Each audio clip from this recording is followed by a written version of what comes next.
Breaking news. I'm Chris Bull. And I'm Reagan Cohens. And on what some are calling the most crucial battle of the 7th Coalition War, we bring you live on the scene at Waterloo, present-day Belgium. But first, a brief recap on the war as a whole. Thanks, Chris. So, to recap, the Coalition Wars were caused by the French Revolution back in the 1790s. Napoleon was a general in the French army and started to build an empire by taking over countries like Switzerland, Germany, Egypt, and Syria while failing to invade parts of Russia. So who is Napoleon facing the majority of today? Napoleon will be facing the humble Duke of Wellington, also known as Arthur Wellesley. They have never fought before, but in the Peninsular War with Wellington as general, he defeated French troops. He is famous for being able to beat French troops successfully, so today could go either way. So why exactly are they fighting today? Well, the coalition against Napoleon's reign of France declared war in hopes of forcing him to abdicate the throne once again. Napoleon was embarrassed in being taken from his position of power as emperor and forced into exile. He didn't want to give up the empire that he had built in the 10 or so years prior, so he thought it was a great idea to fight Wellington before he met up with the Prussian troops. This would have effectively doubled the size of Wellington's force. Defeating the armies separately would be much easier than together. In doing so, England and Prussia could be forced out of the war, leaving Napoleon to deal with Austria and Russia, which brings us to the Battle of Waterloo. So would you say, Reagan, that this is an important battle for both generals? Because, with Napoleon fresh out of exile, this could be a big redeeming moment in his lifetime. And, for Wellington, this would be a crowning achievement, being able to say he's beaten Napoleon, one of the strongest generals in history. Why yes, Chris. Today is a big day, not just for the generals, but for the world. This is changing the course of history, no matter which direction the battle takes.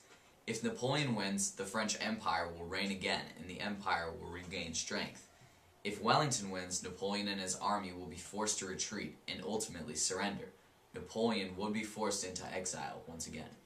So it sounds like a repeat of history. Let's take it out to the field to see how the battle will shape out. We are now going live on the scene with our live action reporter.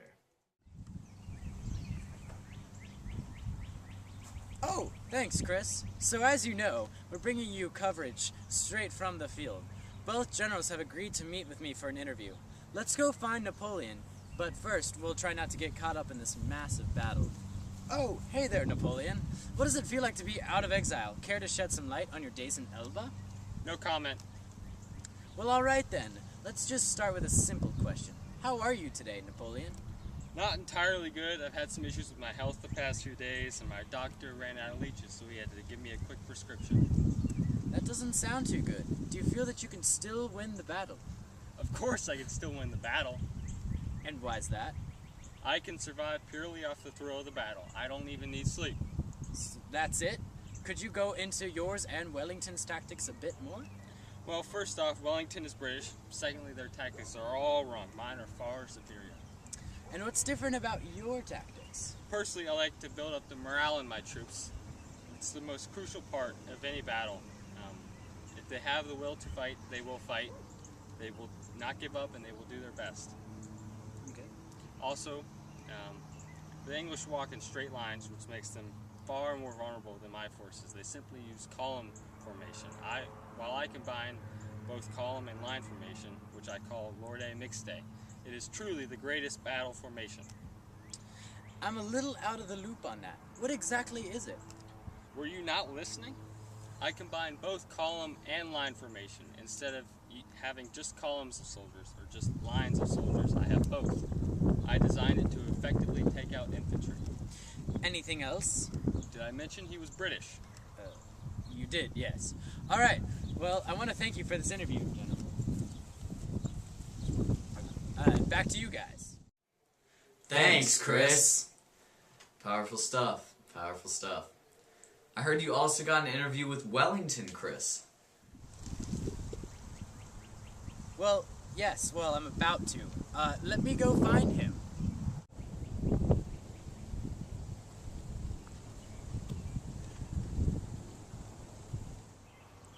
And it seems I've found him. Hey, Duke. How are you? Please, call me Arthur, and I'm doing fine. You? I'm doing good as well. So let's start with the interview. How do you feel about the battle so far? Napoleon seemed pretty confident when I was talking to him. Well, I think Napoleon is a great leader, but if Blucher, a Russian general, can provide me with his Prussian troops he promised, I believe Napoleon can be defeated. My troops have bested him once before, so my confidence has not wavered. You sound fairly confident as well. So, what are specific tactics you will use to try and defeat Napoleon in this battle? Fortunately, I have a great team of generals that have helped me formulate an effective strategy. I'm assured that we will win today. Well, that's good to hear. I heard Napoleon's strategy, but I'm excited to hear the British side. Can you go into any more detail? Of course. The main strategy I plan to employ is using line formation. Basically, we'll be able to avoid all musket fire if need be. You see that hill up there? Well, that's where most of my men have been set up today. They've been shooting down at the French, but us being on the other side of the hill, it prevents the French from shooting up at us. Also, I'll let you in a little secret. I have allied Prussians on my side. You know General Blucher I mentioned earlier? Well, he's heading for us as we speak, and he'll be a great asset to this war. The French have no idea he's coming. Well, I'm sure. Another thing I feel I need to add, the life of my soldiers comes over victory any day. If I feel that too many of my men could die, or if the possibility is even there, I will retreat. My soldiers are as important as me as the battle, and nothing can change that. Well, you seem all set for a victory. What did it take for you to get the position you're in today? Certainly becoming a duke must have been no easy task. We know Napoleon is on the road to redemption from exile, but what is your story? I'm glad you asked. I've worked hard on my whole life, and the privilege of being called duke is nothing I take lightly. I started like a few years back when I defeated my enemy, General Soult, at Toulouse. This is a huge victory against the French, and I guess my efforts didn't go unnoticed. Well, thank you for the interview, Duke, or Arthur. Good luck. You're welcome. It was a pleasure. So how about them Clippers? Who? Back to you, Reagan!